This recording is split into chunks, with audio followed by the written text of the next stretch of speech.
welcome to the special episode of the Presidencies of the United States. I am, as always, your host, Jerry Landry.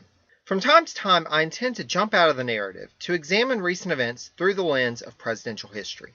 As we have recently had an address delivered in February 2017 by our current president to a joint session of Congress, televised nationwide and across the globe, I wanted to use this opportunity to discuss how presidents have addressed the nation over time, as naturally, with technological innovations, that has changed. I hope you'll find these exercises beneficial and informative, and as always, I welcome your feedback. As we've noted on this podcast in episode 1.3, Washington established a strict protocol for public engagement. Quote, dinners were to be held every Thursday at 4, the guests being only government officials and their families, invited in an orderly system of rotation to avoid charges of favoritism. As to the general public, Washington established 2 occasions a week for greeting them. A levee for men only on Tuesdays from 3 to 4, and tea parties for men and women held on Friday evenings. While some of his critics would assert that such rigid practice stunk of aristocratic airs, it was more of a practical matter for a man who had already been proclaimed father of his country long before becoming president. He was the 18th century equivalent of a superstar, and if he left his doors wide open all the time, there's no way that Washington would ever have been able to do any executive work. He took his role as chief executive too seriously to allow himself to become a mere showpiece, though Washington did realize that was part of the job. To that end, he did something that very few of his pre-20th century successors did, and took a tour of the nation, going first on a tour of the northern states, then venturing all the way to Georgia in the south. Given that road conditions at that point were abysmal in many parts of the nation, his carefully planned schedule would often get thrown off course. But he was still able to see and be seen by larger numbers than any public figure had been seen by that point in history, or indeed would be seen prior to the advent of motion picture technology. In his dealings with government, Washington would fulfill his constitutional obligation and deliver his annual State of the Union address in a speech to a joint session of Congress. You may be asking yourself why I'm emphasizing that he delivered it as a speech in person. Well, we'll get to that in a minute. When it came to an address that he intended for the nation, namely his farewell address, Washington chose to use print media to disseminate it as widely as possible.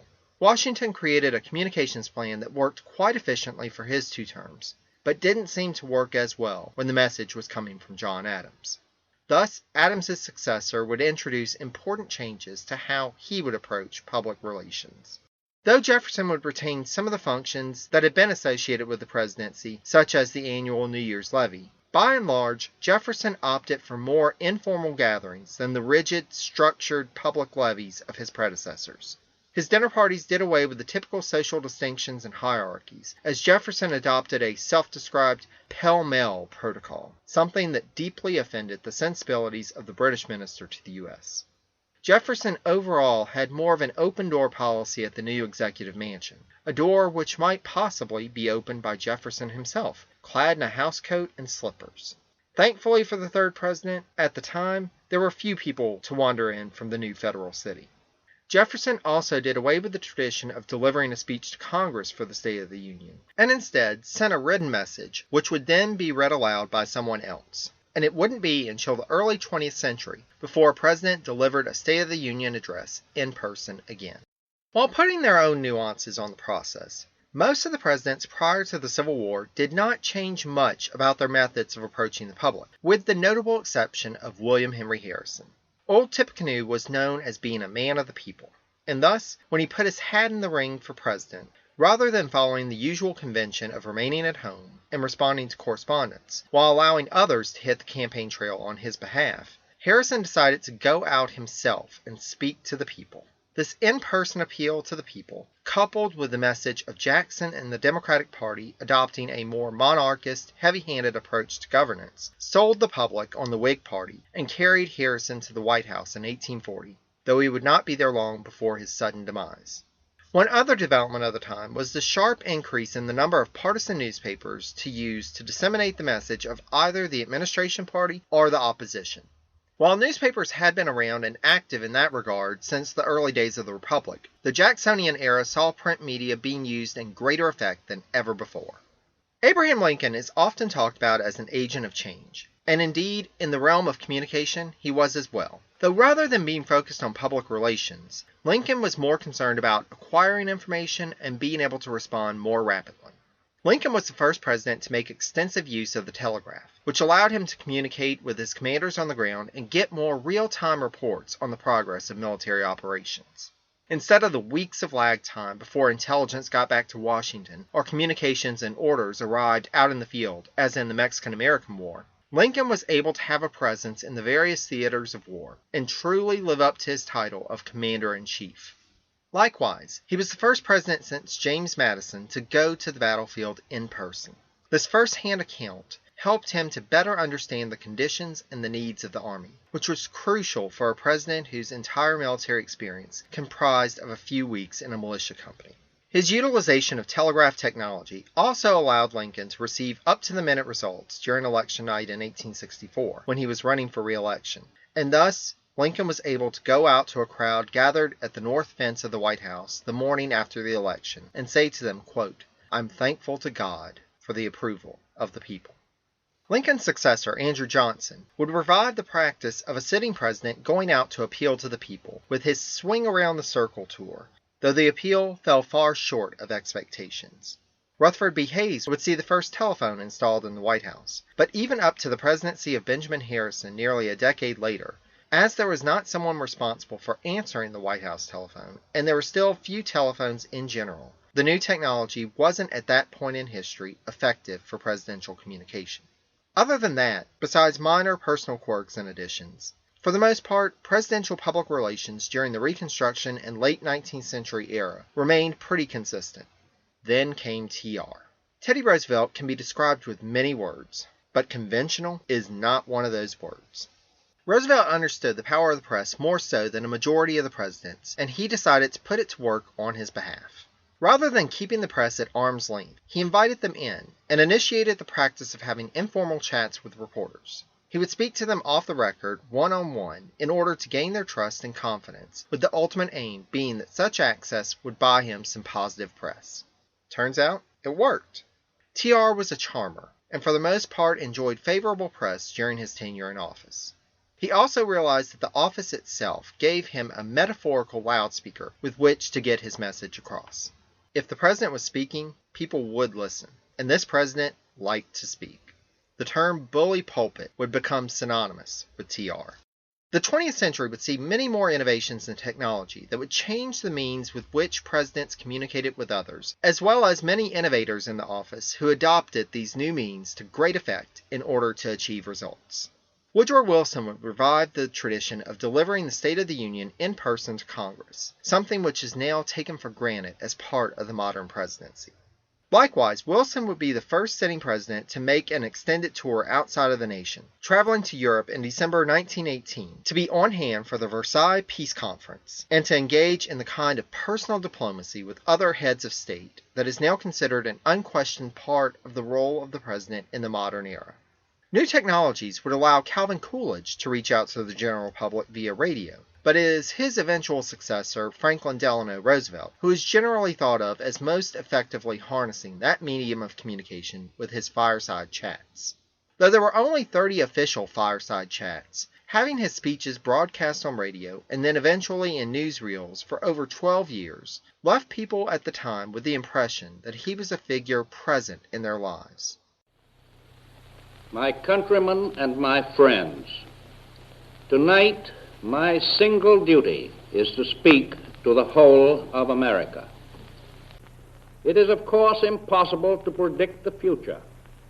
I have my constant stream of information from American representatives and other sources throughout the world. You, the people of this country, are receiving news through your radios and your newspapers at every hour of the day. You are, I believe, the most enlightened and the best informed people in all the world at this moment. It allowed Roosevelt to relate on a more personal level with the public than had been capable previously. His other most effective tool for public relations was his wife, Eleanor Roosevelt. Due to the paralysis in his legs, Franklin depended on Eleanor to engage with the public in the height of the Depression and report back on conditions on the ground, as well as provide first-hand accounts to the progress of implementation of New Deal programs. Eleanor would use print media in an unheard-of way for a First Lady, as she penned a syndicated column called My Day, which she would use both to establish a personal rapport with the public, as well as to voice her opinion on administration initiatives and government matters. She would even go so far as to become the first sitting First Lady to address a National Party convention in 1940. Franklin Roosevelt was the first president to see the effectiveness of utilizing the First Lady as an active partner in the public arena to push for support of administration proposals, and Eleanor was a willing and effective ally to have in that role. The 1950s saw slogan-driven politics blossom, with "I Like Ike" being the most prominent example. This trend had already informally begun with "Give 'em Hell Harry" in 1948. But "I Like Ike" framed the campaign and came with merchandise, commercials, and a catchy jingle. You like Ike, I like Ike, everybody likes Ike for president. And, as Eisenhower biographer Jim Newton wrote, quote, "It struck some as trite, but by Election Day, no adult American had not heard 'I Like Ike.'" The 1952 campaign not only created a winner, it changed the character of American politics. It would be 1960, though, that would bring the message and the image of presidential candidates even closer to the average American home, as John F. Kennedy and Richard Nixon agreed to participate in the first televised presidential debate. Debates in presidential politics weren't completely unheard of, as eventual Republican candidate Thomas E. Dewey had debated his primary challenger, Minnesota Governor Harold Stassen, in a radio broadcast debate in 1948. But television would bring a new dimension to the debate. Contemporary polls showed that people who watched the debate on television felt that Kennedy won the debate, while those who had listened on radio thought that Nixon had won. As presidents became more familiar and recognizable to the general public, image increasingly came to play a larger role, both in campaigning and in governance. For some presidents, though, their sheer presence demanded attention.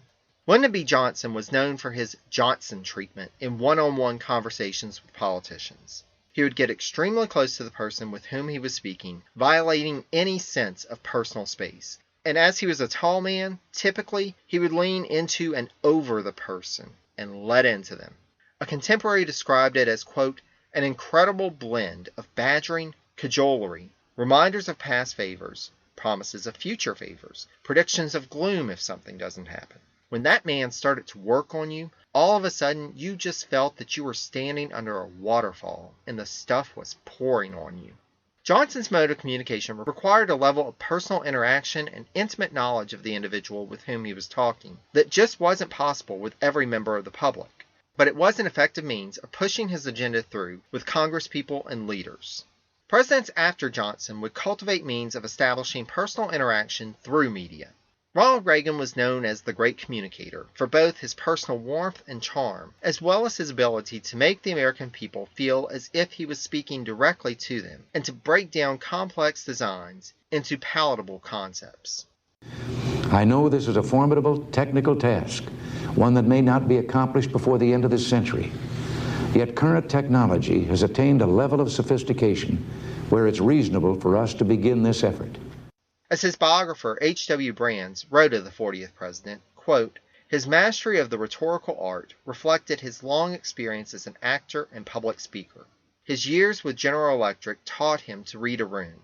His time before the camera trained him to see an audience beyond the camera.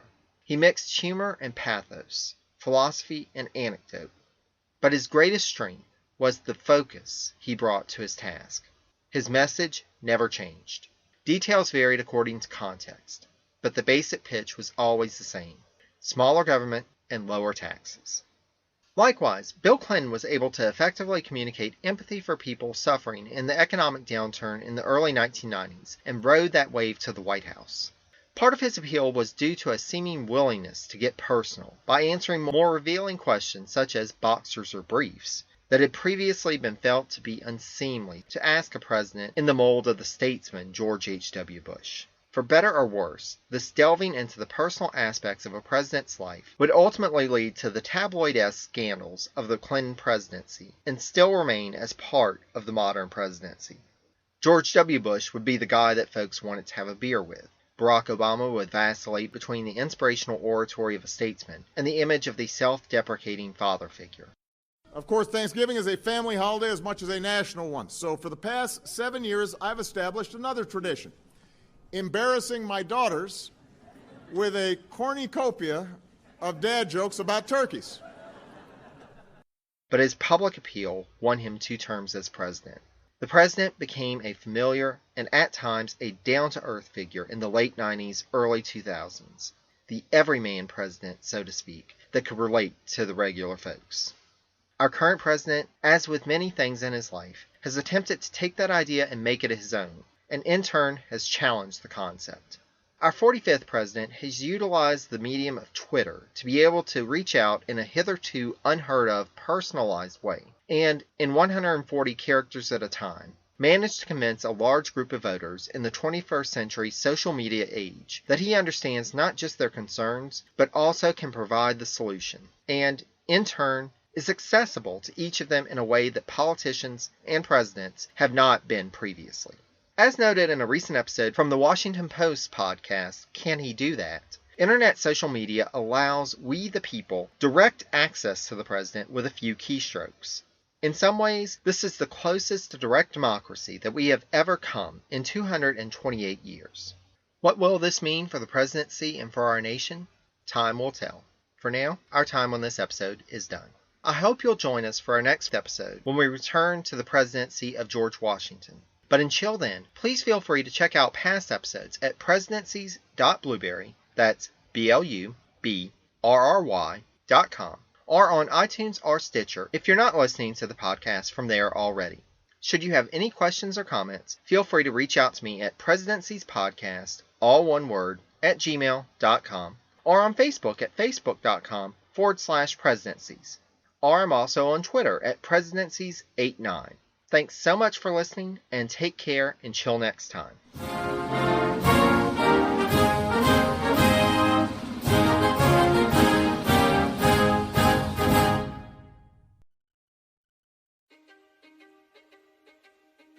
History is complicated. The story of human progress is long, messy, and riddled with controversies big and small. On Conflicted, we dive headfirst into history's most infamous events and contentious figures. We try and untangle the good from the bad, the fact from the fiction, and the monsters from the misunderstood. Was Genghis Khan a murderous butcher or a civic pioneer? Did the Allied powers go too far in firebombing the German city of Dresden at the twilight of World War II? And how did the Marquis de Sade acquire such a sinister reputation? And was any of it true? These are just a few of the tough questions we wrestle with and investigate on Conflicted. So if you love history or just enjoy a good story, please join me, your host, Zach Cornwell, for a fascinating new topic each and every month. Conflicted, a history podcast, is available on Spotify, Apple, or wherever else you get your podcasts. I hope to see you soon.